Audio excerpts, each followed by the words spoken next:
Bon. Allez, Krishna. Alors, la semaine dernière, on avait vu comment Krishna avait créé la ville de... Marca.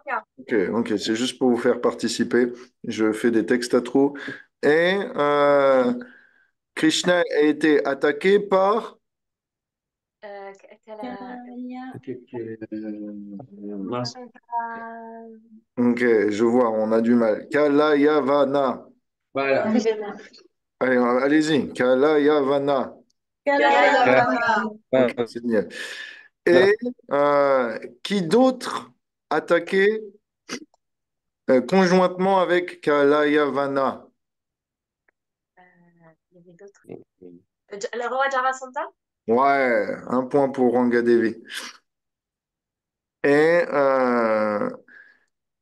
Krishna a, on va dire, attiré Kalayavana dans une cave. Et dans cette cave se trouvait... Muchukunda. Ok, celui-là, il est facile apparemment. Et donc, Muchukunda s'est réveillé d'un regard embrasé. Il a réduit en cendres le corps du roi impie, Kalayavana. Et finalement, Krishna, qui s'était caché derrière ce corps géant de Muchukunda qui dormait depuis des âges, des millions d'années, il s'est réveillé. Kalayavana a posé ses questions, il s'est enquéri, Krishna s'est révélé, son identité, Kalayavana, pardon, étant mort, Muchukunda a caché en fait qu'il avait ses pouvoirs, il a dit que c'était dû à ses propres péchés que ce roi était mort et que lui en rien n'était responsable, humble qu'il était. Krishna, sachant la vérité, s'est présenté comme Dieu et finalement le roi Muchukunda a prié Krishna, le reconnaissant comme son Seigneur suprême et de bien des manières et bien a mis en valeur ses qualités. À la fin de cette prière se terminait le chapitre 51 et s'il vous plaît, levez une main, un pouce, un sourcil si vous avez lu le chapitre 52. Une main, un pouce. Ok. Vos oreilles. Le début, pour ma part. Bien, bien joué. Vous avez de très bonnes mimiques et de très bonnes mimines aussi. Alors, ok, mais j'ai pas vu toutes les mains se lever et non plus tous les sourcils. Qu'est-ce qui se passe? On a été de mauvais élèves. Oui, j'ai vu. Antonio, tu vas devoir te reprendre. Ouais, c'est ça. Sinon, c'est une colle. Et une colle, une colle pour moi, c'est équivalent à une semaine de service à la Nouvelle Mayapur, hein. Oh là, bah déjà, oui. Il vient de sortir des grosses Je colles. les ai déjà fait à l'avance, en fait. Et je dois C'est retourner peut-être encore en octobre. c'est peut-être à cause de ça que tu lis pas d'ailleurs. Ouais, je les écoute. Alors, ça va pas arranger les choses. Donc, on va éviter. Ok, alors, eh bien, commençons sans plus attendre parce qu'on a 30 minutes de retard. Veuillez m'excuser. Mais je vous l'assure, aujourd'hui, si Krishna le veut, on va finir à l'heure. Alors, ça commence comme ça. Shukadev Goswami parle. Rappelez-vous qui est Shukadev, c'est celui qui raconte l'histoire de Krishna au roi Parikshit qui a plus que 7 jours à vivre. Et donc, il lui raconte les histoires de Krishna pour que avant de mourir, il puisse se rappeler le but de l'existence et en penser, en quittant son corps, retourner vers Krishna. Donc, après que Krishna ait donné ses bénédictions à Muchukunda, des bénédictions un peu ambiguës, alambiquées, puisque Krishna, rappelez-vous, lui a dit, tu peux partir où tu veux sur la terre, errer comme bon il te semble, mais toujours est-il que je préférerais que tu fasses des austérités dans un coin bien caché de la planète, dans la forêt. Je te donne cette bénédiction et ainsi Mukuchukunda eh bien, va s'exécuter. Et alors le Bhagavatam commence, au chapitre 52, en disant Muchukunda circumbambule, ça veut dire tourne autour en révérence du corps de Krishna et après, finalement, sort de la bouche de la cave. Finalement, Krishna l'a même pas accompagné. C'est dire si Krishna veut le voir partir de son côté. Puisque, rappelez-vous, Muchukunda, il fait plusieurs mètres de haut. Krishna fait à peu près 2 mètres, mais Muchukunda, comme c'est un roi des anciens âges, il fait au moins 4-5 mètres, facile. Donc, voilà, comme il n'est pas semblable à Krishna, Krishna le laisse partir de son côté. Voyant, donc Muchukunda, voyant que la taille des hommes, des animaux, des arbres, des plantes avait été sévèrement réduite par l'âge de Kali, qui était à l'approche, Muchukunda partit vers le nord. Petite question, qu'est-ce qu'il y a au nord de l'Inde? Les Himalayas. Ok, donc, donc quand le Bhagavatam vous dit il part vers le nord, ça veut dire il part dans les Himalayas. Euh, c'est l'ashram de Naranarayan. Ah, et petite chose, ça m'a fait tilt quand j'ai lu ça. C'est que dans le troisième chant, chapitre 2, euh, chapitre 3, on entend que Uddhava est envoyé par Krishna là-bas, dans les Himalayas. Quand Krishna quitte ce monde, quand il a 125 années, qu'il trouve un moyen, un prétexte pour quitter ce monde, juste avant, il dit à Uddhava, va voir les sages dans les montagnes de Badarikashram, dans les Himalayas, là où réside Naranarayan, et parle-leur des gloires du service de dévotion, avec bien sûr en tête les gloires de Vrindavan. Et donc, pourquoi Uddhava, presque 100 ans plus tard, va à Badarikashram? Eh bien, une raison, c'est peut-être aussi que Muchukunda s'y trouve encore. Et que Muchukunda n'avait pas eu la chance, en présence de Krishna, d'entendre les gloires de Vrindavan. Donc, il a loupé le gros lot, si vous voyez ce que je veux dire. C'est un dévot de Vishnu, c'est pas encore un dévot de Krishna. Mais s'il entend les gloires de Krishna, peut-être que son cœur peut changer de direction. Donc voilà, petite histoire. Peut-être que Uddhava a été envoyé une centaine, presque 100 ans plus tard à Badarikashram, et peut-être que là, il a trouvé Muchukunda, et peut-être que là, il lui a révélé les gloires de Vrindavan. Bref, le sobre roi, donc Muchukunda, libre de toute association matérielle, de contamination, libre du doute, et convaincu de la valeur de ces austérités, qui ont été donc dictées par Krishna, absorbe son mental sur le Seigneur et vient sur le mont Ganda Madan. Ganda, ça veut dire odeur, Madan, ça veut dire charmante. Donc on doit imaginer qu'il y a plein de bois de santal là-bas. Parce que le bois de santal, le santal, c'est un arbre qui prend uniquement refuge dans ces montagnes des Himalayas. Donc là, il est arrivé à Badarikashram, là où réside Vyasadev, Naranayan, euh, et a donc accompli sa méditation en adorant le Seigneur suprême Hari, donc un nom de Krishna ou un nom de Vishnu. Pendant ce temps, le Seigneur Krishna retourna à Mathura, qui était entouré par l'armée Yavana, donc l'armée de Kalayavana. Bon, le roi était mort, mais l'armée toujours de 30 millions. C'est un sacré contingent. Alors que fit Krishna? Eh bien, il détruisit l'armée barbare et prit toutes les richesses des guerriers tombés sur le champ pour les ramener à Dvarka et les offrir à qui? À Ugrasen, le roi régent, Krishna n'étant que leur prince. Comment Krishna détruisit l'armée, c'est expliqué dans le Gopal Champu. Euh, est-ce- on va lire rapidement. Balaram et Krishna approchèrent, soufflèrent leur conque. Balaram prit sa pioche, Krishna sa masse et son arc, et attaquèrent joyeusement les ennemis, qui partèrent en maintes directions, étant donné que le roi avait déjà été décimé et était absent.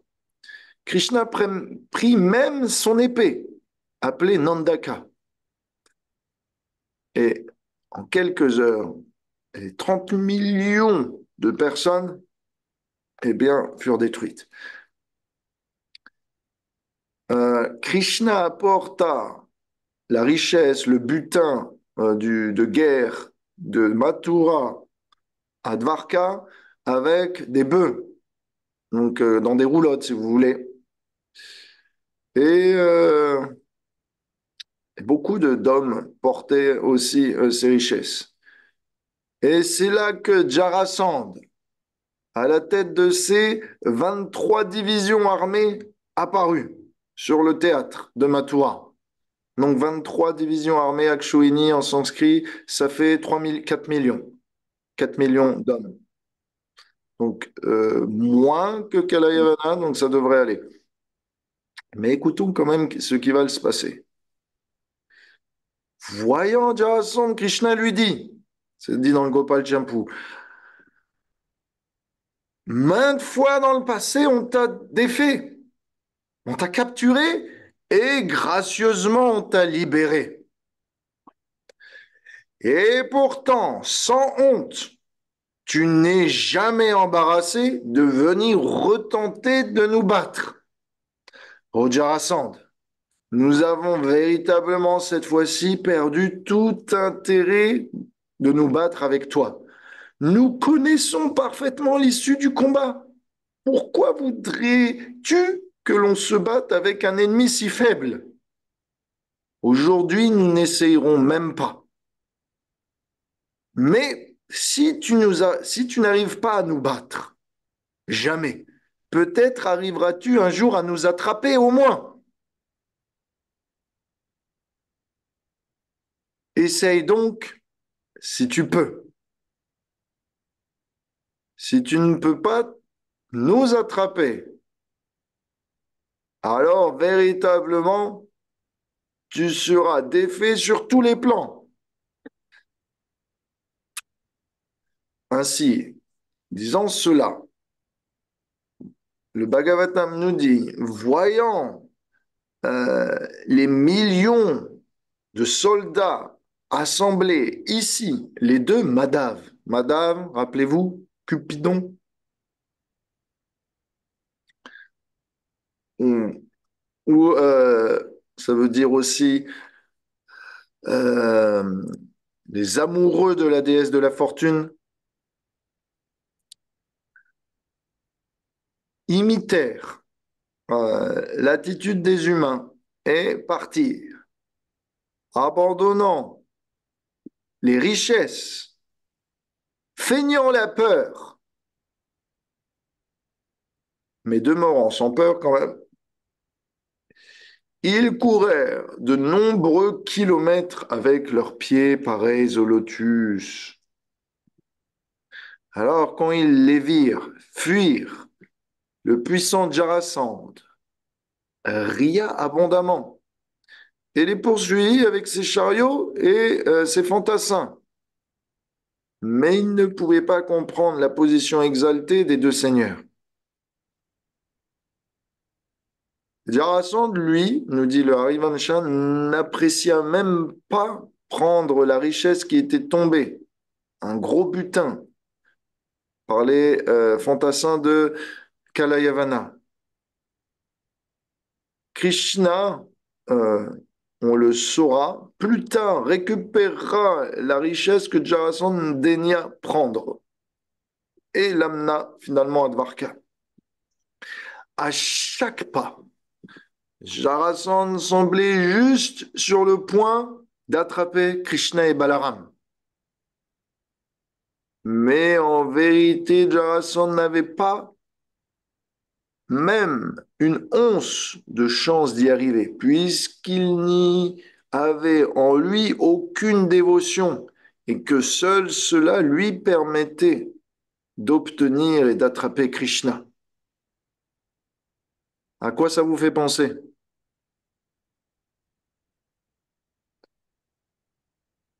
C'est simple, allez-y. Krishna a déjà couru après quelqu'un, n'est-ce pas? Pardon. Quelqu'un a déjà couru après Krishna. Bah, c'est Kalyavana. Ok, et avant cela? Ah, sa mère. Sa mère. Ah oui, Ah, Krishna. voilà, ben voilà, voilà, ok. Je vous rafraîchis la mémoire.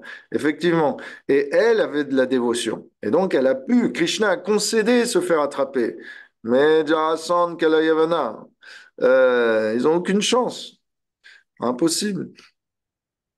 Ils n'ont pas l'amour pour pouvoir forcer Krishna à, eh bien, satisfaire leurs désirs. Donc, Jarasandha commençait à devenir furieux à chaque tentative de se voir échouer. Il moquait Krishna et Balaram en les insultant de nombreux noms d'oiseaux en tout genre. Mais il s'épuisa peu à peu. Apparemment épuisé, après avoir fui une longue distance, Krishna et Balaram montèrent une haute montagne nommée Pravalshana. Pravalshana, pra, ça veut dire beaucoup, Varshana, ça veut dire pluie. Donc c'est une montagne où Indra s'amusait pour une raison ou une autre à faire tomber beaucoup de pluie. Et donc c'est une montagne qui finalement ne pouvait pas être brûlée, mais on va voir, c'est pourtant ce que Jarasandha va essayer de faire. Bien que il savait que Krishna et Balaram se cachaient dans la montagne, Jarasandha n'arrivait pas à les trouver. Alors il décida de incendier les cimes de ce mont en toutes parts. On nous dit, Sanatan Goswami nous dit, Krishna et Balaram se cachaient dans les fourrés et dans les hautes herbes, afin de, non pas véritablement par peur, s'échapper de Jarasandha, mais surtout pour donner la joie à tous les animaux qui étaient présents. Et Jarasandha n'arrivait pas à suivre leurs empreintes de pied, puisque dans les hautes herbes, eh bien, naturellement, ces empreintes n'apparaissaient pas. Non, Krishna et Balaram sont comme deux jeunes hommes. Et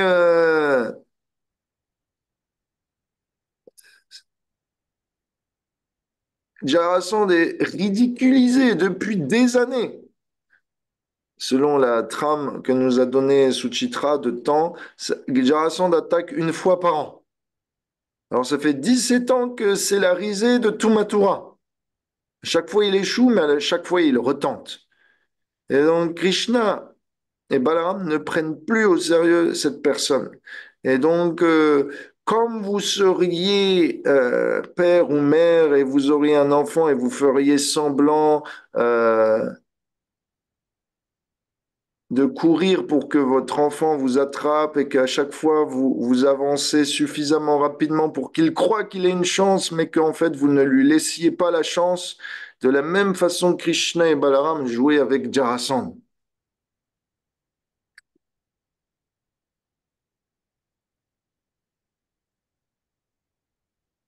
Donc, on sait ce que Krishna fait avec le feu. Soit il l'avale,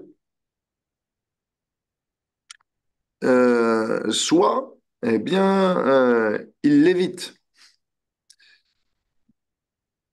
Alors, le Bhagavatam nous dit que Krishna va éviter le feu. Soudainement, Krishna et Balaram vont sauter du flanc de la montagne. et sauter pas qu'un peu, puisqu'ils vont sauter d'une montagne spéciale. À cette époque, cette montagne était spéciale, puisqu'elle faisait euh,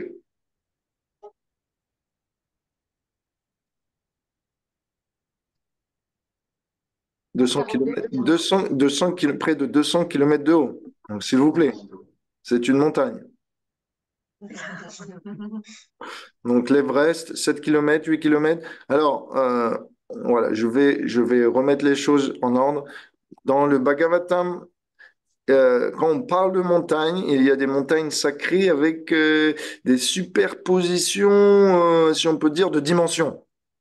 C'est comme vous, euh, vous savez que les devas sont là. Ils sont là autour de nous. Il y a même l'âme suprême dans notre cœur, mais on n'arrive pas à le voir. Eh bien, c'est pareil avec ces montagnes un peu spéciales. Il y a une partie qu'on voit et une partie céleste, accessible uniquement à la vision des sens, d'être un petit peu plus mystiques, on va dire, qui sont ou un peu plus élevés en termes de conscience. Donc, euh,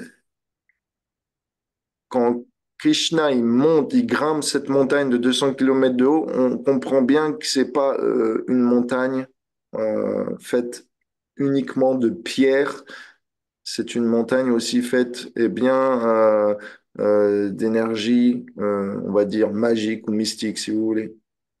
Donc Badarikashram c'est pareil. Là où réside Naranarayan, c'est sur les Himalayas, mais c'est pas accessible. Dans le Bhagavatam, les Himalayas sont dits faire beaucoup plus que 7 kilomètres de haut. Mais cette partie, en fait, n'est accessible que aux êtres célestes. Donc nous, dans cet âge de Kali, on ne peut plus avoir cette perception. Dans les âges d'avant, c'était possible. À savoir, petite note, Madhvacharya, le, un des disciples de Vyasadeva, il y a quelques 1000 ans, avait été à Badarikashram. Donc c'était un homme du Kali Yuga, mais c'était un demi-dieu qui s'était réincarné en homme et il avait des disciples et il a pris ses disciples sur les cimes des Himalayas et il leur a demandé à ses disciples d'attendre pendant que lui partait dans ce qu'on appelle les Himalayas célestes. Donc ce qui n'est pas accessible aux hommes. Il est parti là. Il est revenu avec des shalagram shila que Vyasadeva lui avait donné avec l'initiation, un cordon brahmanique que Vyasadeva lui avait donné après plusieurs mois. Et ses disciples ont témoigné de tout cela. Et Madhvacharya, eh bien, ses disciples vont se suivre et dans sa lignée, Madhavendra Puri va être initié. Madhavendra Puri, c'est le maître spirituel de Ishvara Puri et Ishvara Puri, c'est le maître spirituel de Chaitanya Mahaprabhu. Et Chaitanya Mahaprabhu va initier les Goswami et les Goswami, les six Goswami de Vrindavan, euh, vont créer notre parampara. Donc voilà. Donc notre parampara donc nous, notre parampara, notre lignée de maîtres à disciples, elle provient quand même des Himalayas, de Vyasadeva, de Madhvacharya. Donc c'est intéressant. Voilà.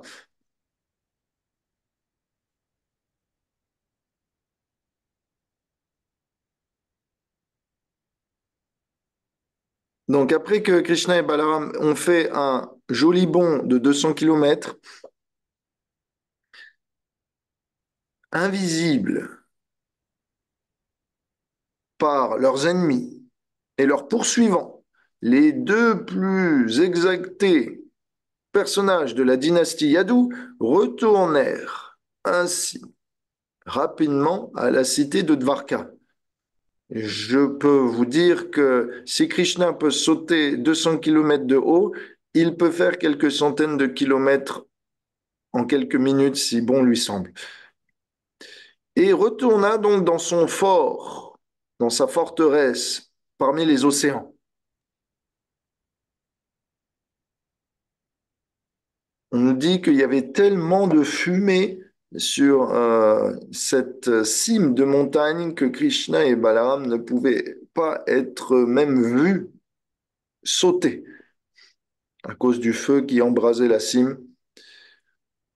Mais alors, après qu'on ait lu tout ça, s'il vous plaît, petite question, j'aimerais sonder votre position.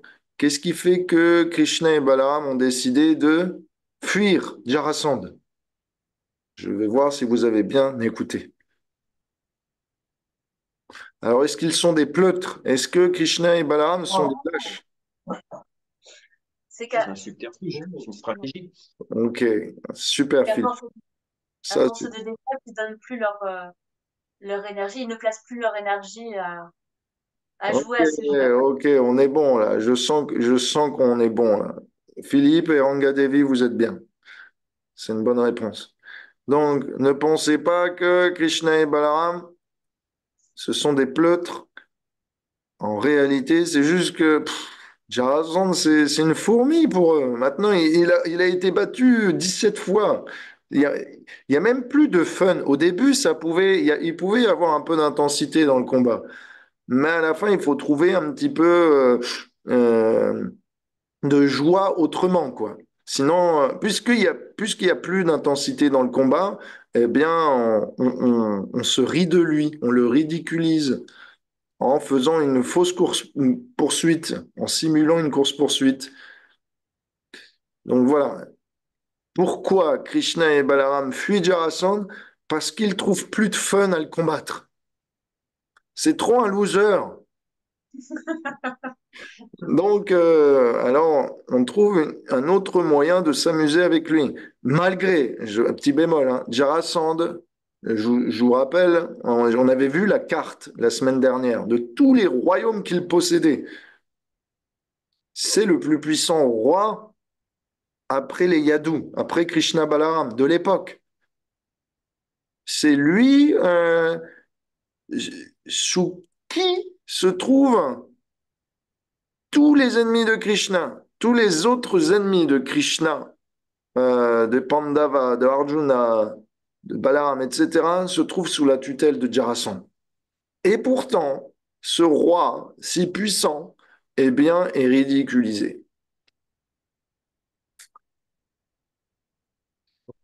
Alors, aussi, euh, pour aller de Mathura jusqu'à ce mont Pravarchana, il a fallu passer une partie désertique. Et cela, eh bien, épuisa non pas Krishna Balaram, mais surtout l'armée de Jarasandh. Et pas simplement ça, mais puisqu'ils étaient super assoiffés et qu'ils devaient maintenant descendre cette montagne de plusieurs kilomètres de haut, eh bien, et que cette montagne aussi, euh, pour une raison ou pour une autre, n'avait plus d'eau, eh bien, une grosse partie de l'armée de Jarasandh, eh bien, vint à mourir, soit assoiffée, soit d'épuisement. Pendant ce temps, le Gopal Champu nous dit, Nanda Maharaj envoya un messager avec une lettre pour Krishna. La lettre disait, nous pouvons d'une manière ou d'une autre tolérer la peine qui nous sépare de toi. Ne te soucie donc pas de nous, ô Krishna, toi qui es comme une lune qui illumine notre village de Gokul. Le fait que nous avons appris que tu résides maintenant dans une forteresse, loin de la possibilité de toute attaque de tes ennemis, le fait de te savoir donc en sécurité adoucit nos cœurs et notre anxiété. Et de cette manière, nous nous sentons véritablement en bonne santé et forts. Après quoi, Krishna, recevant ce message et sentant que ces mots de Nanda cachaient en vérité sa tristesse, eh bien, Krishna décida de leur apparaître, soit en méditation, soit avec une expansion furtive, soit dans leurs rêves, dans leur sommeil. Et de cette manière, Krishna se tenait devant leurs yeux pour les rassurer. Je vais retourner. Les gopis pensaient en voyant ce Krishna, nous allons l'attraper, le capturer, le lier et ne plus jamais le laisser partir. Mais finalement, quand elles passèrent du temps avec Krishna, elles en oubliaient leur plan. Et quand Krishna vint à disparaître de nouveau, elles se lamentèrent aussi de nouveau. Les deux choses qui maintenaient Radharani en vie pendant ces années d'absence de Krishna, lorsqu'il était à Mathura et maintenant à Varka, étaient les messages de Krishna et ses apparitions, soit en méditation, soit à travers des expansions, et le refuge de Mère Yashoda,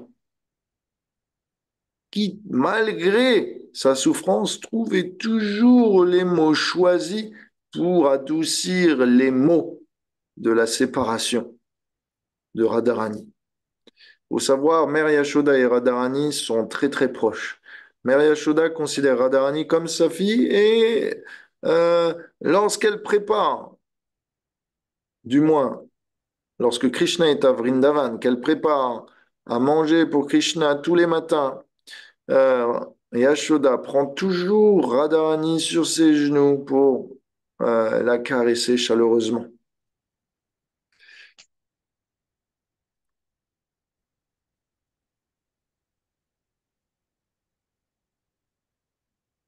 Euh, Et donc, Gopal Champu nous dit, les gopis, pendant ce temps, c'était comme des lampes à huile. En la présence de l'huile de Krishna, elles étaient brillantes. Mais sans l'huile de Krishna, elles étaient comme assombries.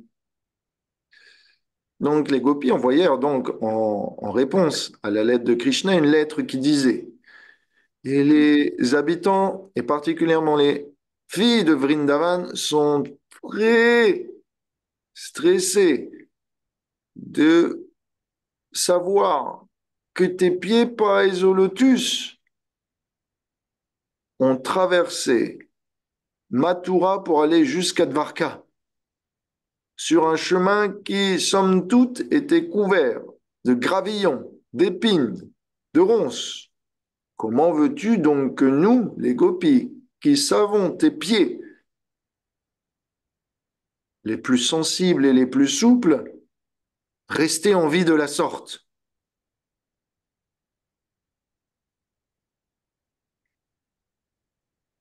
Donc maintenant, voilà, une petite esquisse de ces différents messages que pouvaient échanger Krishna et Balaram.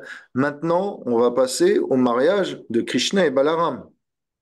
Et je sens qu'on va y arriver en temps et en heure. Un jour, le Bhagavatam nous dit, un jour ordonné par Brahma, le roi Revata,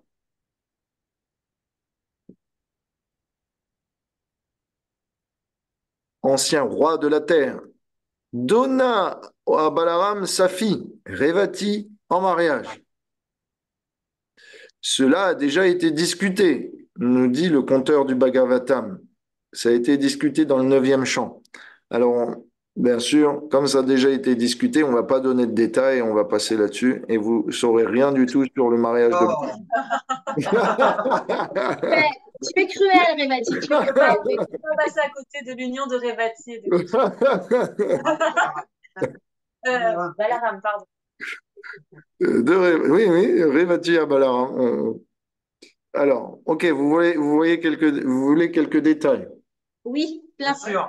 Ok, donc on va essayer de faire. Il y a beaucoup de détails, alors on va essayer de faire court quand même. Ok, alors, qui est ce roi Revata, le père de Revati? C'est un roi des anciens âges. Un jour, il y a fort longtemps, comme toute bonne histoire commence, le roi Revata avait eu une fille, Revati, tellement belle que ce roi ne pensait qu'aucun homme sur terre était digne de la marier. Alors il se dit, peut-être dans tout l'univers, si quelqu'un est digne de me dire qui peut être qualifié pour marier ma fille, qui est si chaste et si belle, ça peut être Brahma. Donc ce roi ayant des pouvoirs yogiques, étant lui-même un grand yogi, pouvait voyager dans l'espace en méditation. Et donc il prit sa fille et voyagea jusque sur la planète de Brahma. Arrivé à la planète de Brahma, celui-ci était en train de regarder un spectacle de danse classique indienne. Donc, avec des chants, etc. Et donc, ici, sur cette terre, le roi Revata dut attendre 30 minutes. Brahma arriva. Et Brahma étant omniscient, lut les pensées du roi et sourit timidement en lui disant, mon cher roi, bienvenue. Je sais que tu es venu pour marier ta fille à quelqu'un sur terre, mais tu as dû oublier que sur ma planète, quelques secondes équivaut à des millions d'années sur Terre. Et tu as passé 30 minutes ici. Par conséquent, toute ta famille, tout ton royaume, tous tes amis, tous tes citoyens, toutes tes possessions sont partis depuis des lustres. Tu n'as plus aucune raison d'appartenir à la terre. Et ta fille n'a plus aucune raison de trouver parmi ses prétendants, parmi les prétendants de l'époque, une personne. Mais laisse-moi te dire que si tu retournes sur Terre, ici présentement, ta fille pourra trouver quelqu'un dans cet âge, quelqu'un qui s'appelle Balaram. Et ce Balaram est en réalité le mari éternel de ta fille, qui est une expansion de la déesse de la fortune. Par conséquent, mon cher Evata, retourne, va demander au Yadu, à Krishna et Balaram, qui sont descendus ici sur Terre, de bien vouloir et bien s'occuper de ta fille.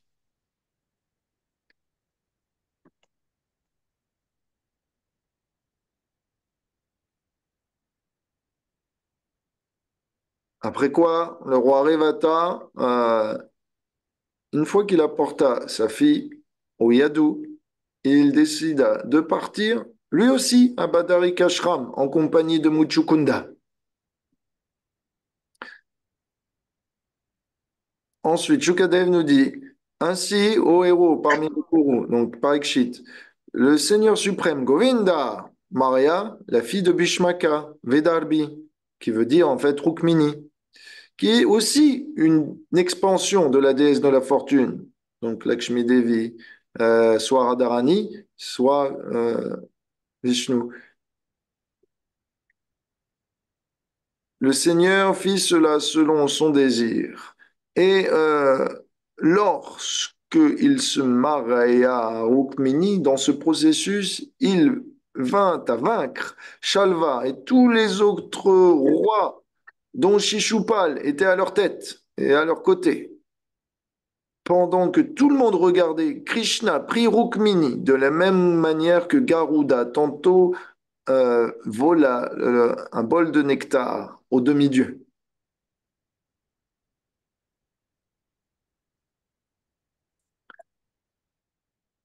Donc, à partir de ce moment-là, le roi Parikshit interrompt la narration du Bhagavatam et demande, s'il te plaît, raconte-moi comment Krishna, eh bien, vint à voler Rukmini de ses prétendants et à l'enlever de la manière dont tu décris. Je t'en prie, s'il te plaît, raconte-moi plus de détails. Eh, attendez, il y a un problème. J'avais plein de détails sur le mariage de Balaram et je vois que comme mon ordinateur a fait une mise à jour, Non. Eh bien, il n'a pas chargé la dernière version avec tous ces détails. Oh non, Oh. non, le supplice. Mais ça va, je me rappelle des détails, mais vous en faites pas. C'est juste que je vais essayer voilà, de recharger la dernière version qui contient tous ces détails pour que je puisse vous les compter à défaut de ma mémoire, au moins comme cela avait été écrit. Comme ça, ce sera plus juste et plus proche de la vérité. Donc, on va faire ce qu'on peut, hein. Laissez-moi recharger cette version.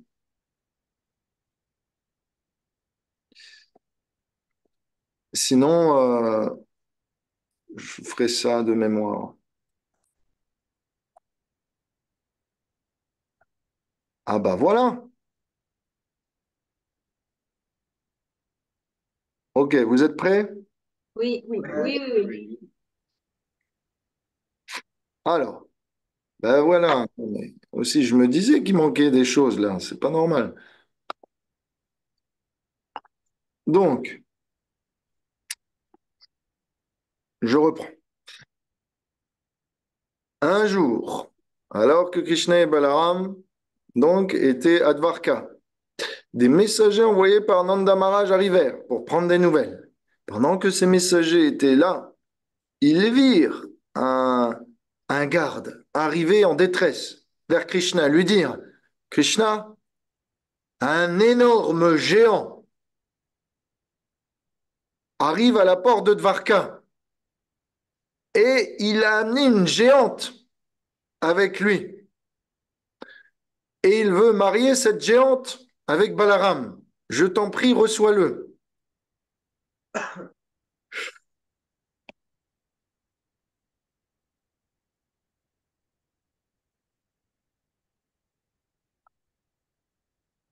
Alors, Krishna dit à ces deux messagers de Nanda Maharaj de bien vouloir attendre. Et il arrangea à ces messagers que pour les prochaines fois, il leur donnerait des chevaux, des chariots capables de voyager facilement et rapidement, de sorte à ce qu'ils n'aient pas à marcher ou à voyager pour la distance qui sépare Mathura de Dvarka. Mathura de Dvarka, ça fait à peu près 400 bornes. Donc faire ça à pied ou à dos de chameau, à dos de chevaux, à dos de taureau, c'est long. Donc Krishna arrangea.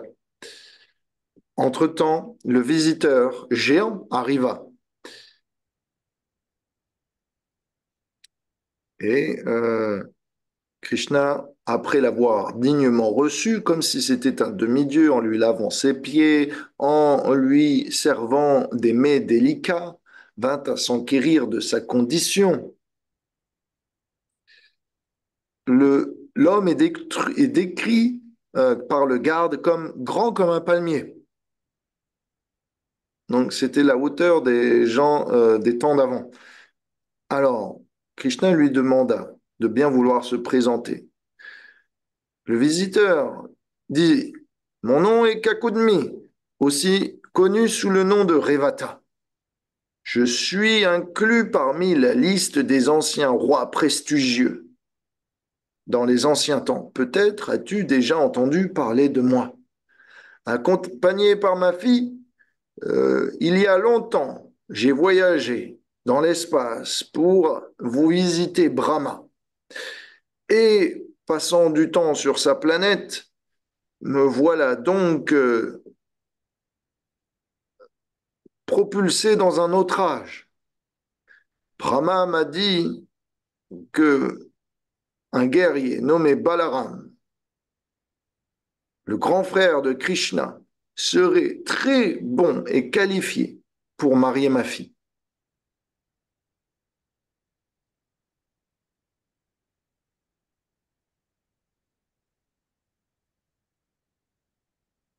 Brahma disait au roi Revata, Balaram, de la même manière que Krishna a redressé la bossue Kubja Vous vous rappelez, on est d'accord.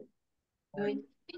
La même manière ou d'une manière similaire, eh bien, Balaram va transformer et embellir Revati pour que celle-ci puisse être eh bien, qualifiée pour être en compagnie de Krishna, ou de Balaram en l'occurrence ici. Mais Donc, elle est déjà magnifique, non? Si c'est une. oui, mais la taille n'est pas adaptée.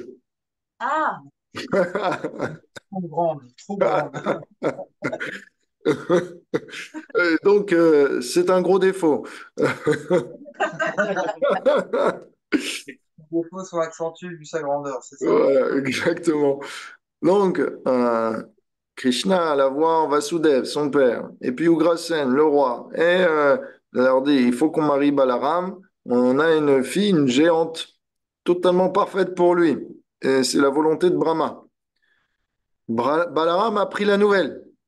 Balaram refusa. Il dit, non, je veux rester célibataire toute ma vie. Le problème, c'est que voyant Krishna si heureux d'arranger son mariage, si insistant, et les autres si persistants aussi, Balaram euh, sentait que par son refus, il allait commettre une offense à Krishna s'il continuait. Et concerné par le bonheur de son entourage, il se demandait s'il ne devait pas concéder de revenir sur sa position. Alors, voyant que Krishna s'affairait à arranger son mariage avant même que Balaram ait donné sa parole, il se dit, je ne peux pas faire tant de mal à Krishna et à mes proches, je vais devoir accepter et je vais devoir renoncer à mes vœux de célibat. Et donc, Balaram accepta. Et il fit ce que normalement il est interdit en termes védiques pour un futur marié et une future épouse. Il alla retrouver Revati avant le mariage, avant qu'il soit engagé, la nuit, dans son lit, pendant qu'elle dormait, et la réveilla, une pioche à la main. Allons jardiner. Non pas pour jardiner, mais pour rapetisser.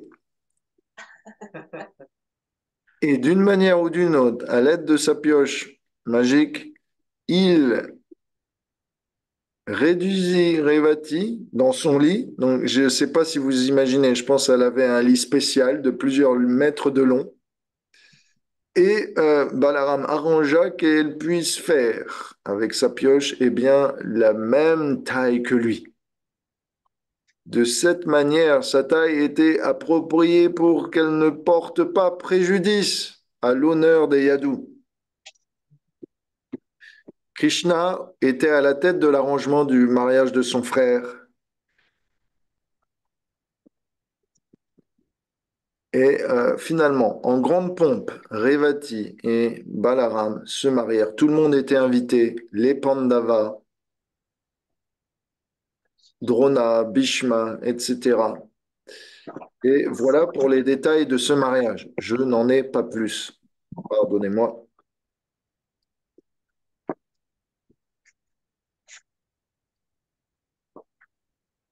Maintenant, on va passer au mariage de Krishna, si vous le voulez bien. Ah oui.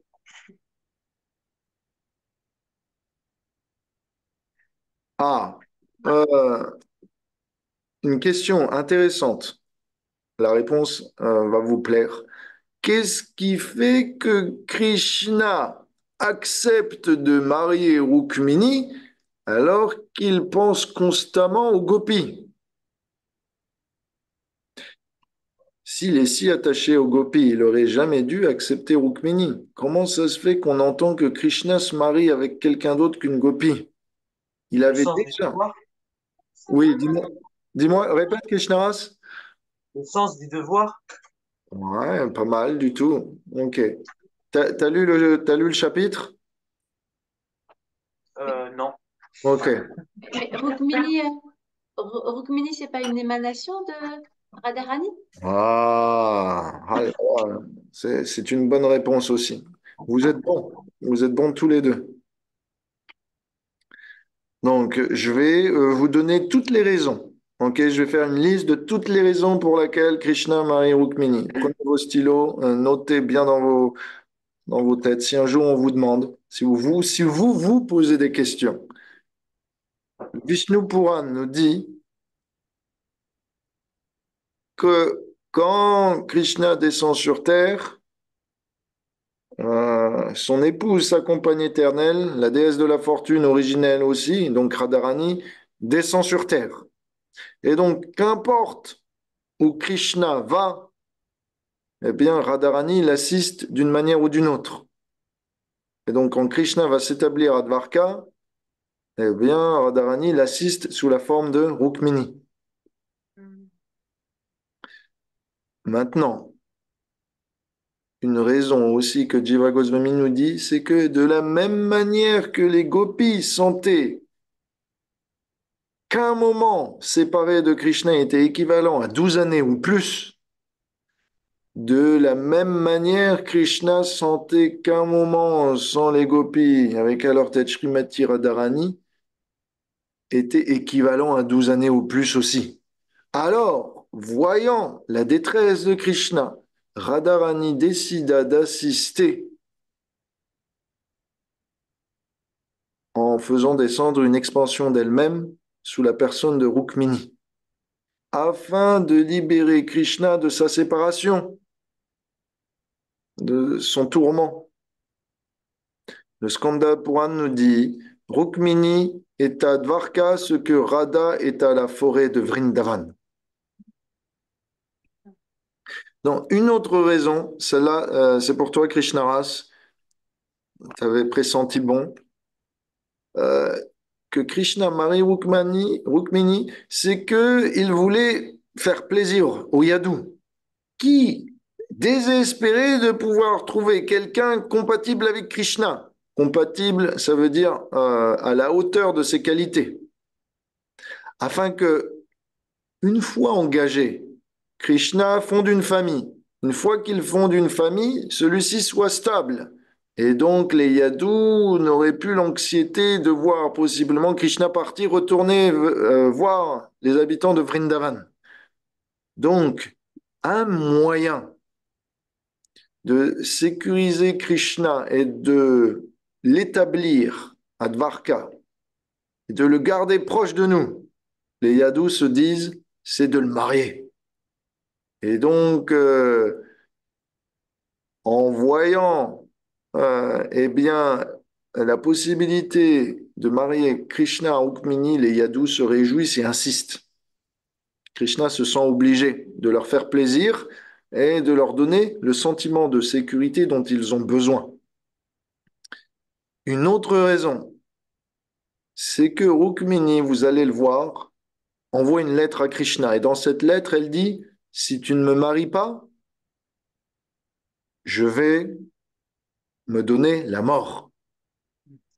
Je vais jeûner jusqu'à la mort. Je ne vais pas manger, pas boire, et je mourrai de faim et de soif, et cela sera sur ta conscience. Non pas simplement dans cette vie, mais la vie d'après, je referai la même chose. Et la vie d'après, je referai la même chose. Tant que tu ne me maries pas, vie après vie, je n'accepterai plus de maintenir ce corps qui n'a aucune valeur séparée de toi. Ayant lu cette lettre, Krishna considéra que il était impropre pour lui de rejeter une telle dévote et était forcé de concéder à sa requête. Et donc il s'est senti responsable de sa vie et de sa dévotion. Et donc Krishna, eh bien, par compassion, accepta de prendre sa main.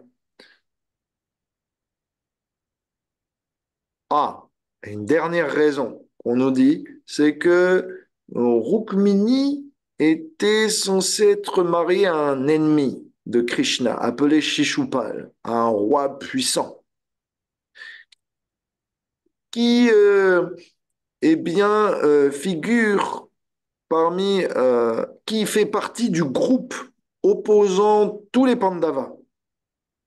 Si vous voulez, sur la guerre de la Bhagavad Gita, de Kurukshetra, oppose les Pandavas aux Kurus. Et Shishupal et tous ses amis sont alliés à Duryodhana et son camp, et sont opposés à Krishna et aux Pandavas. Et donc, Krishna se dit, si je vole Rukmini à Shishupal et à devant tous ses amis vont venir me combattre. Et j'aurai l'occasion, une fois de plus, de nettoyer la terre de toute cette engeance indésirable.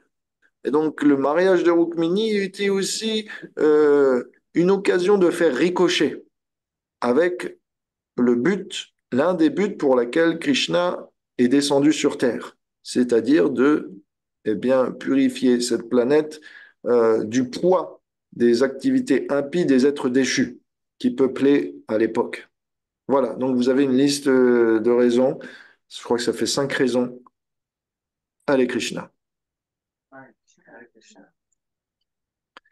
Donc, quelques semaines après le mariage de Baladev,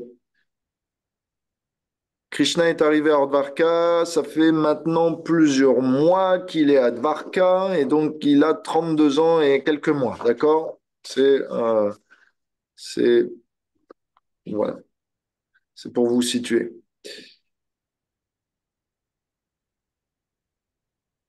Donc, voilà comment Rukmini est présenté. L'amour de Rukmini pour Krishna nous est présenté. Un roi nommé Bhishmaka, euh, régent de la province de Vidarbha,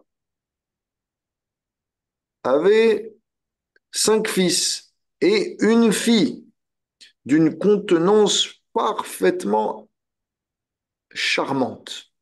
Ces 5 fils étaient l'aîné, Rukmi, celui-là on va en entendre parler, suivi par Rukma Rata, Rukma Baou, Rukma Kesha et Rukma Mali, alors que leur sœur cadette était l'exaltée Rukmini. Entendant parler de la beauté, de la prouesse, du caractère, des opulences de Mukunda, un nom de Krishna, par les visiteurs qui passaient par le palais de son père et qui chantaient les gloires de Krishna, Rukmini développa une attraction pour lui et se dit que Krishna et personne d'autre ne pouvait faire un mari parfait pour elle. Des gens comme Narada passaient par le palais de Bhishmaka et à l'écoute simplement des gloires de Krishna, bien que Rukmini n'ait jamais vu Krishna, elle développa l'attraction de vouloir se donner à lui. De la même manière, vous comme moi, n'avons peut-être dans cette vie jamais vu Krishna face à face, mais parce qu'on écoute régulièrement les gloires de Krishna, on peut développer la dévotion et l'attraction suffisante pour pouvoir vouloir lui appartenir et que Krishna vienne nous prendre.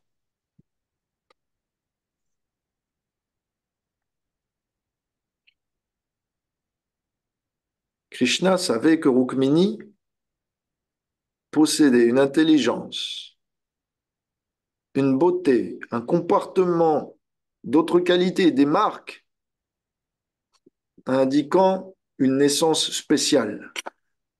Il savait que tout cela était hors du commun. Et il avait lui aussi entendu parler des gloires de Rukmini, des visiteurs qui passaient. Peut-être Narada Muni. il conclua aussi Krishna que cette femme devait être parfaite pour lui.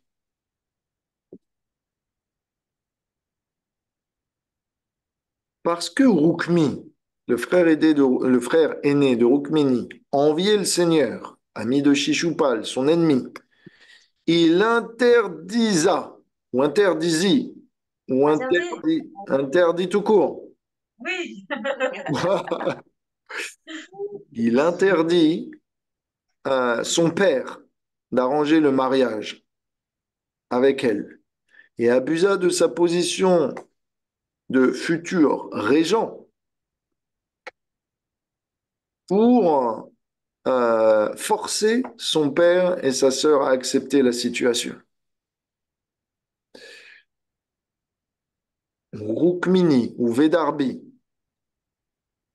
dont les yeux sont noirs. Donc on comprend que les yeux de Rukmini sont marrons, était au courant de ce plan et elle était profondément bouleversée. Analysant la situation, elle décida d'envoyer le fils du prêtre royal vers Krishna avec un message, son message.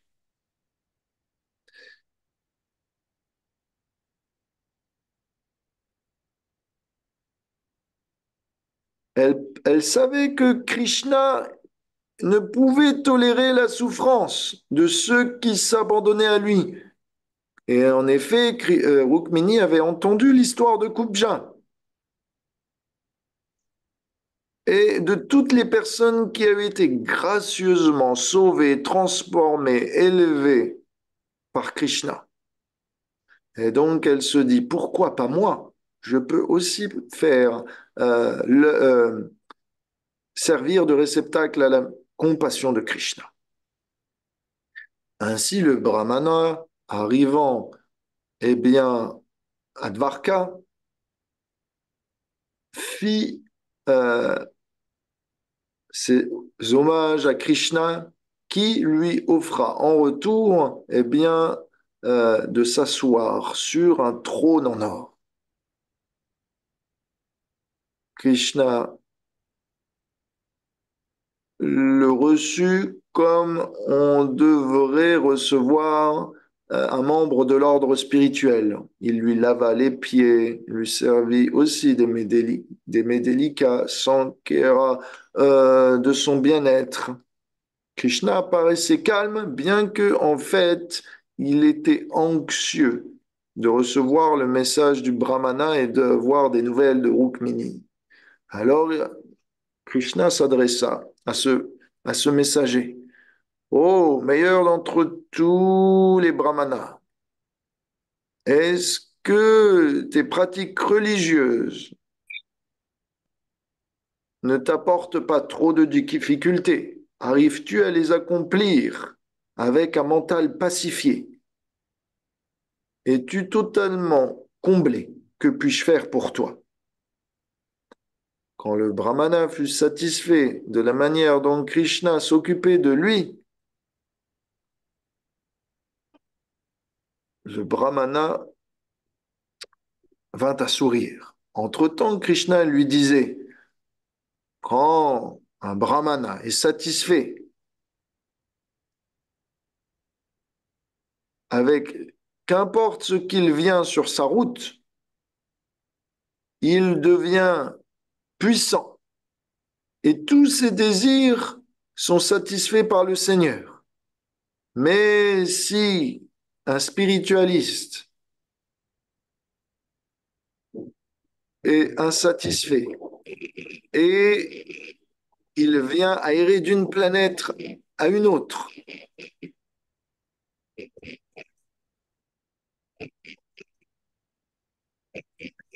je offre mon hommage respectueux de manière répétée à tous les spiritualistes qui sont satisfaits en eux-mêmes et qui n'ont aucun désir matériel, qui sont saints, sans fierté et paisibles. Ce sont sûrement les bienfaiteurs de toute entité vivante. ô cher Brahmana, est-ce que le roi de ta province s'occupe de ta condition? Est-ce que les citoyens de ta province sont heureux? Est-ce que tu es protégé dans ton ermitage par ton gouvernement? Il m'est important de savoir. Pourquoi fais-tu tout ce chemin depuis la contrée de Vedarbha, qui est si loin, juste pour me voir? Je t'en prie, explique-moi tout cela. Alors, le brahmana révéla la lettre de Rukmini. La lettre disait, tel que le lisait haut, à voix haute, le brahmana. Ô beauté de tous les mondes, Bhuvana Sundar, Sundar magnifique et Bhuva le monde. Ayant entendu tes qualités qui sont entrées dans mes oreilles pour y détruire toute forme de problème, ayant entendu parler de cette beauté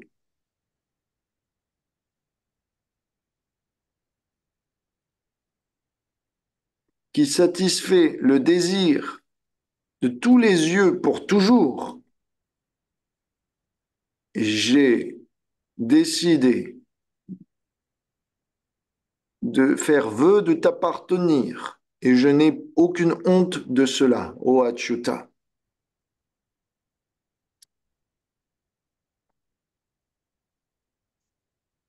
Rukmini dit qu'elle n'a aucune honte parce que pour écrire une lettre d'amour à quelqu'un, surtout à une personne que l'on n'a jamais vue, à une personne que l'on ne connaît pas, qui n'appartient même pas à notre contrée, eh bien cela est généralement vu comme une disgrâce. Dans notre société, quand on est jeune, il n'est pas rare qu'on s'échange des lettres d'amour, etc. Mais dans la culture védique, euh, c'est pas vu comme un bon comportement. Parce que on voit que on n'est pas censé faire la cour, mais plutôt, généralement, si la famille et la société est bien faite, tout est arrangé d'avance. Donc, il n'y a pas besoin même de chercher. Donc,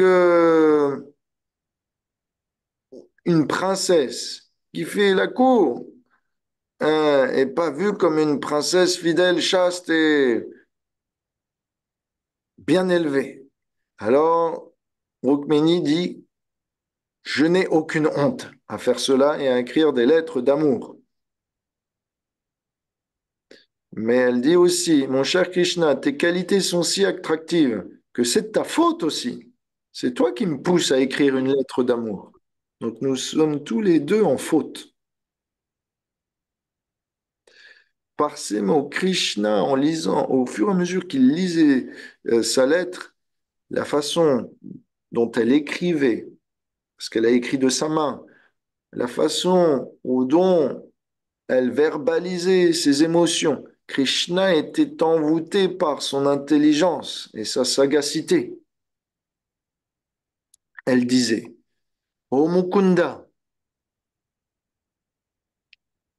il n'y a d'égal que toi-même en termes de caractère, de beauté, de savoir, de jeunesse, de richesse, d'influence.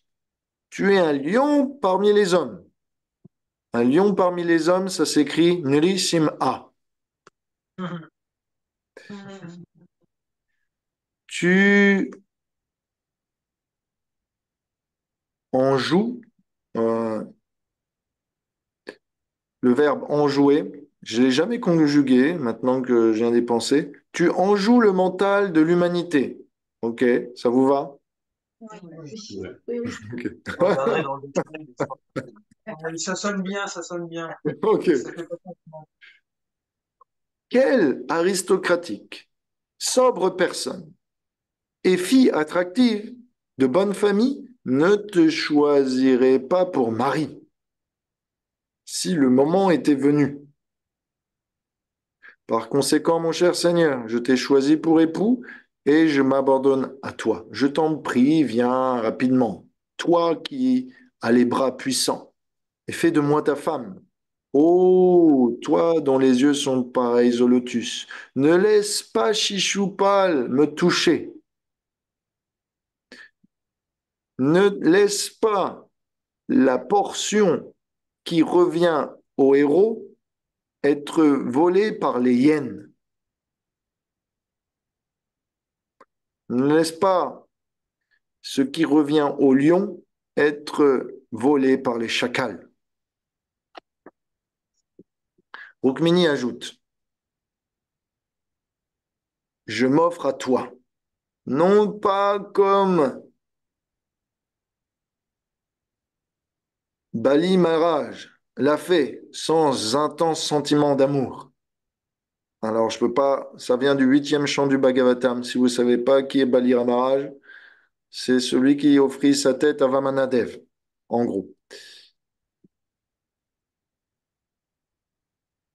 Je t'en prie, renvoie rapidement le prêtre, le messager que j'ai envoyé, si tu acceptes ou pas ma main.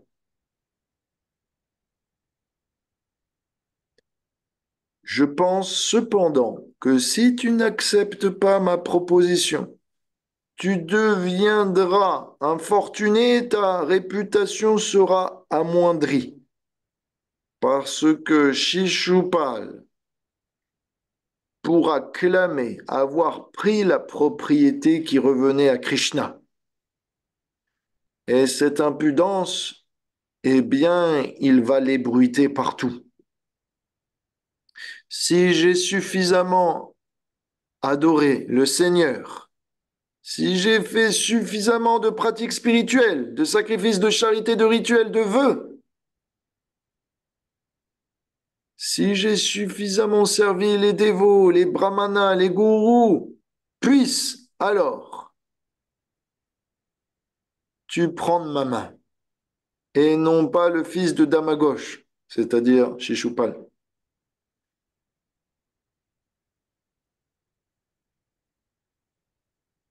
Ajita, c'est-à-dire toi l'imbattable, demain,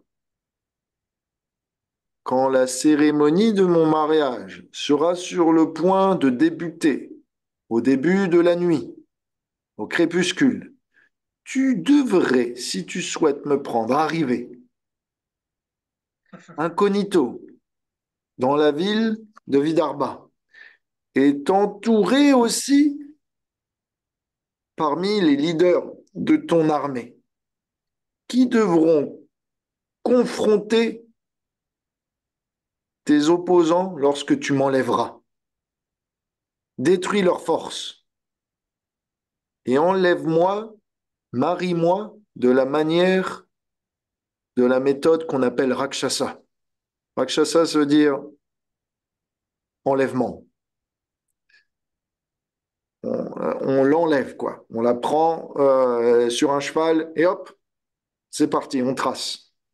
Quel est le rapport avec les Rakshasa? Ah, non, quand je dis mariage, Rakshasa, ça veut dire un enlèvement. Rakshasa, ça veut dire, Raksha, ça veut dire protecteur, mais c'est une famille de démons, Rakshasa. Et c'est considéré comme une méthode de mariage plutôt démoniaque. Ouais. Sauf exception faite pour les militaires, pour les princes et les rois, qui peuvent démontrer leur valeur et leur habileté et leur bravoure de cette manière. Parce que quand vous enlevez une princesse, le roi et tous les prétendus princes qui devaient la marier vont vous opposer. Donc c'est l'occasion eh bien, de manifester votre habilité au combat. Mais c'est considéré démoniaque parce que euh, euh, en général, quand vous enlevez une femme pour la capturer et pour l'emprisonner, si vous n'êtes pas un guerrier noble et valeureux, vous êtes une crapule.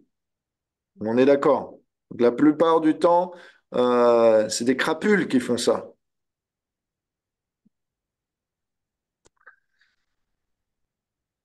Donc, dans le Krishna Book, dans le livre de Krishna, on nous dit Krishna fit aviser par Rukmini de rentrer seul dans la ville et dans les environs de s'entourer par bien des commandos militaires tels que Balaram ou Gada. Elle disait, tu devrais arriver inconnu, annonçant non pas que tu es Krishna, mais que tu proviens d'une autre province. Tu devrais prendre un alibi, un nom d'emprunt, une fausse identité. Ainsi, entrant dans la ville avec cette fausse identité, personne n'aura de raison de te soupçonner de m'enlever. Et personne ne désirera combattre avec toi avant que tu m'enlèves. En effet, Jarasandh, Shishupal, qui sont des amis de Rukmi, sont là et vont venir avec leur armée, sachant possiblement que tu pourrais venir à mon mariage.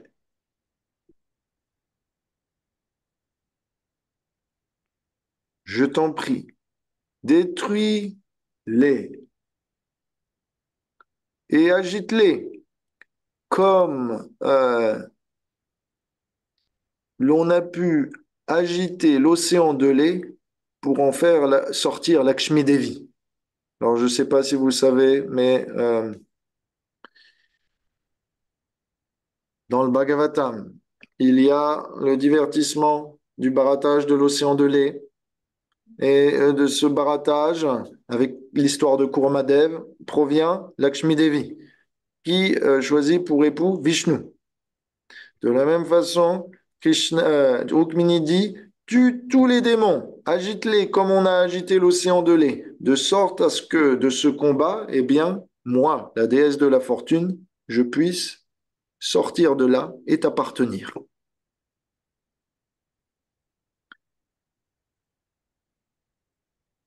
Puisque je resterai dans les quartiers intérieurs du palais, tu peux te demander comment vais-je faire pour enlever Rukmini sans tuer une partie des membres de sa famille, des gens qui sont connectés à elle. Mais je vais te donner une façon de faire.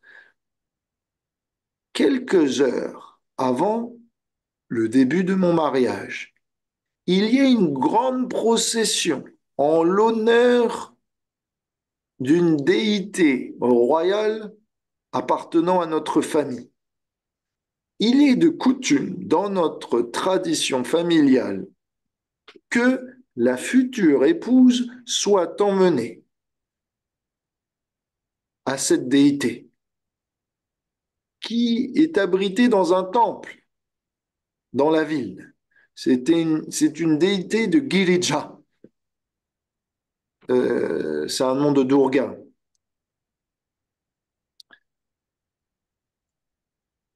Et donc, en gros, pour faire simple, juste avant le mariage, Rukmini est emmené au temple de Durga et on demande les bénédictions de Durga pour le futur du couple et après, le mariage commence. Mais en vérité, le roi de Vidarbha et Ruk sont des dévots de Vishnu. Ô toi dont les yeux sont pareils au lotus, des grandes âmes comme Shiva s'enquièrent de se baigner dans la poussière de tes pieds pareils au lotus, pour que cela détruise leurs impuretés, purifie leur conscience et exalte leur dévotion. Si je ne peux pas obtenir ta miséricorde, j'abandonnerai simplement ma force vitale.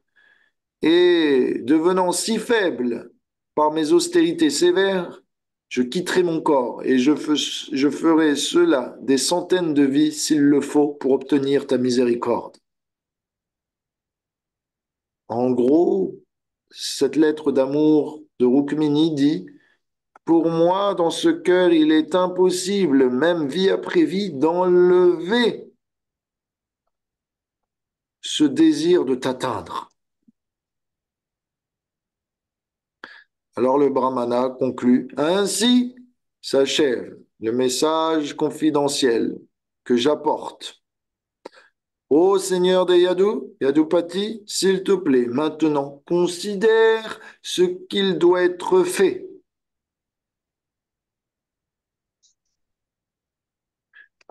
Maintenant, petite question.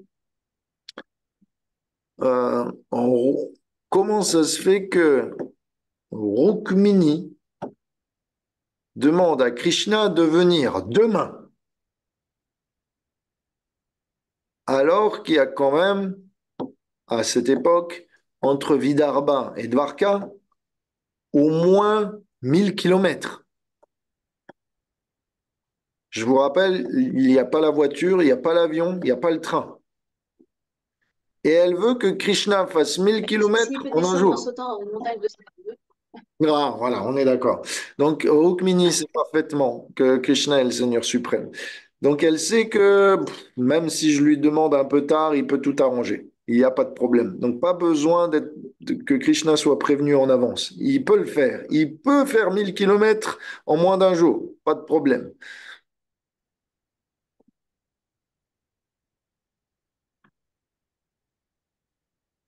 Donc, Krishna est tout-puissant. Rukmini le sait. Et puisqu'il est très compassionné, Krishna compte eh bien, accéder à sa requête. Ainsi s'achève le chapitre 52. Allez, Haribol, hein? là, On avance. une heure Oui, de retard, alors là, bravo, hein. oui, je sais. On a commencé en retard et on finit en avance. Et donc, des fois, ça arrive. Antonio était là aujourd'hui. Donc, merci pour eh bien, ta présence, Antonio. Et il faut croire que ça change tout.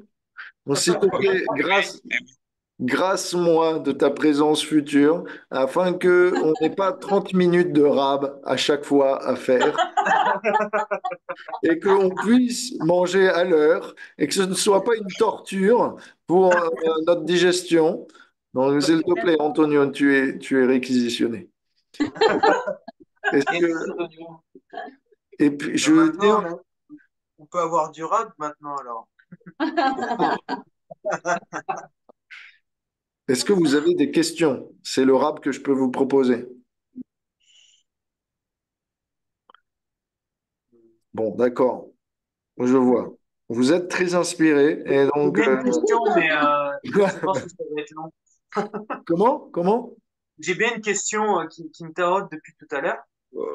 Vas-y, Je vas-y. sors un peu du sentier, mais je me demandais pourquoi tu t'appelais Revati Nandana, du Mais je vous ai déjà répondu, vous m'avez déjà posé cette question.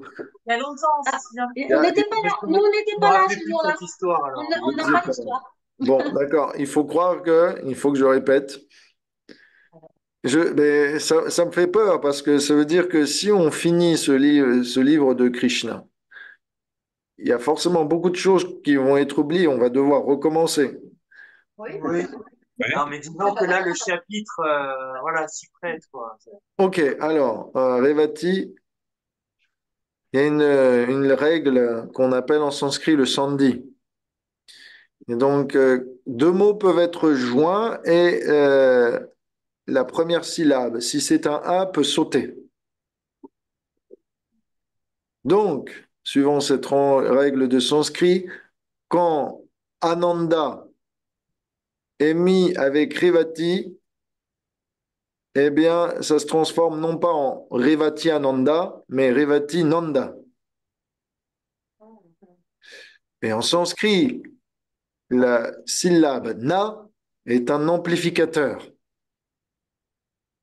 Et donc, si on fait Revati Nandana, ça fait celui qui donne de l'ananda, beaucoup d'ananda à Revati.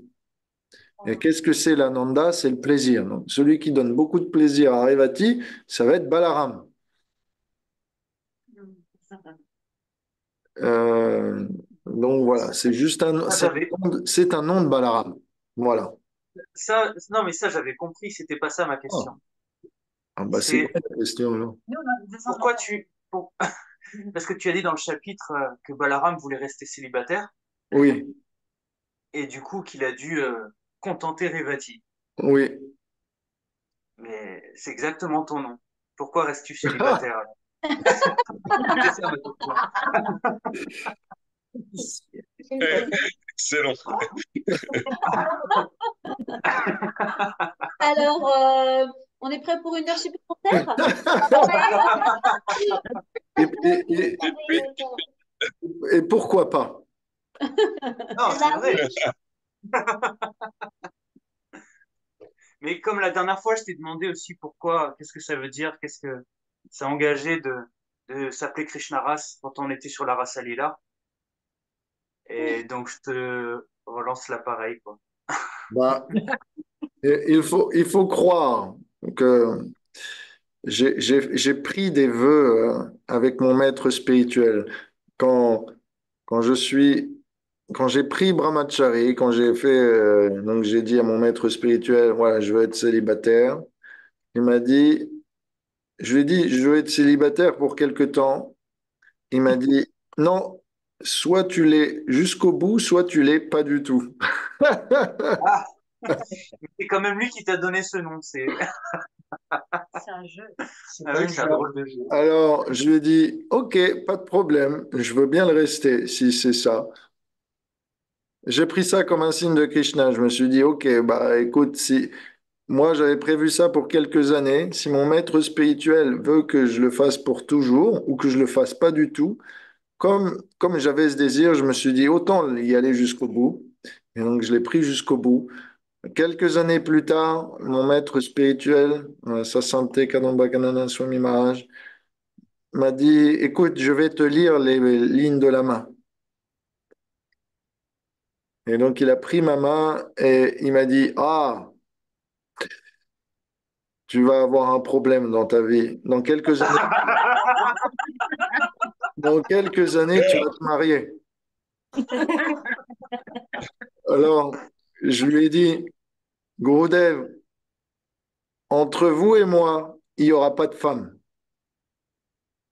Vous êtes mon père, je suis votre fils, et cette relation, euh, elle est bien comme ça. Il n'y a pas besoin d'une troisième personne. Ce sera direct entre nous deux. Et donc, Gurudev, il a rigolé. Il m'a dit, c'était juste un test.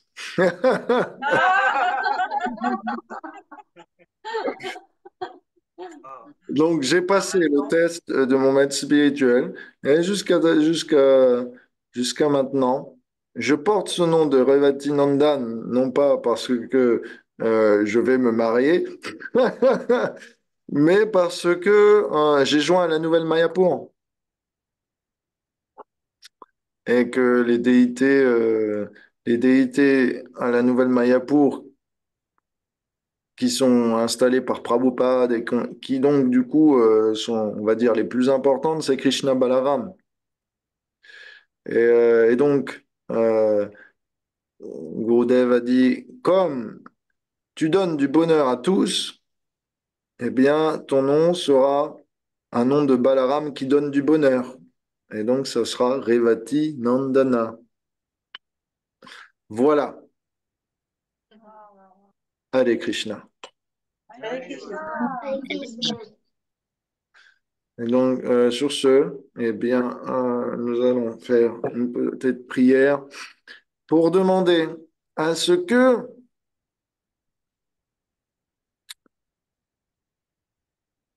Krishna veuille bien répondre aussi à nos messages dévotionnels.